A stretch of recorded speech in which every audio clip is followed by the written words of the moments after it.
ஹரஹர சங்கர ஜெய ஜெய சங்கர.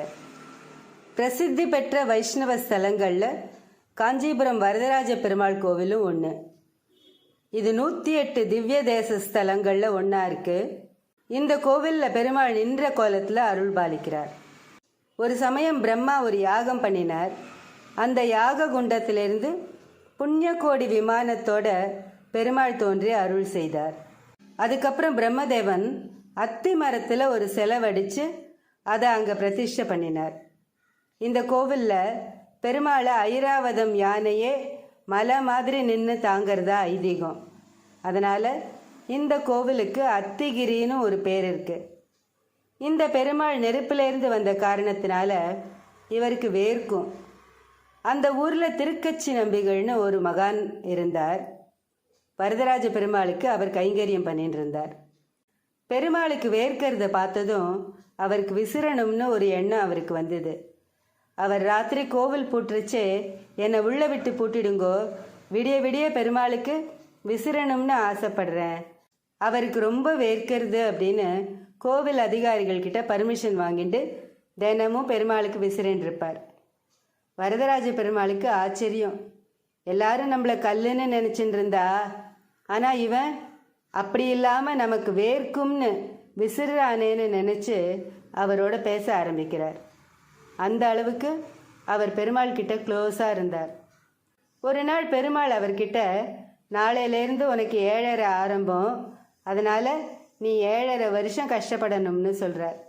என்னால் அதெல்லாம் முடியாதுன்னு திருக்கச்சி நம்பி சொல்வார். உடனே பெருமாள் 7.5 மாதம் அப்படின்னு சொல்வார். திருக்கச்சி நம்பி முடியாதுன்னுவார். சரி 7.5 நாள், முடியாது அப்படின்னு நம்பி சைகை காமிச்சார். சரிப்போ 7.5 மணி நேரமாவது நீ அனுபவிச்சே ஆகணும்னு சொல்லிட்டு பெருமாள் சிலை மாதிரி ஆயிட்டார்.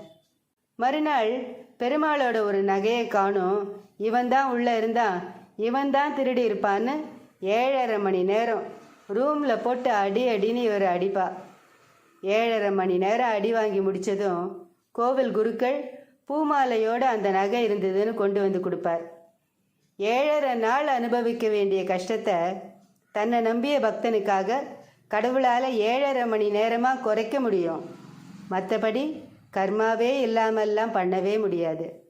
கர்மாங்கிற ஒன்றை கடவுள் பக்தியால் குறைச்சிக்க முடியுமே தவிர இல்லாமல் பண்ணவே முடியாது. கடவுள் எவ்வளவு பெரியவர், நாம் செஞ்ச தப்பை மன்னிக்க கூடாதான்னு நம்ம நினைக்கலாம்.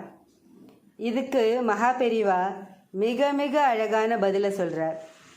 எல்லா தப்பையும் கடவுள் மன்னிச்சார்னா அதையே சாக்கா வச்சு நிறைய பேர் நிறைய தப்பு பண்ண ஆரம்பிச்சிடுவா. அதனால தான் எல்லா கர்மாவையும் கடவுள் மன்னிக்கிறதில்ல.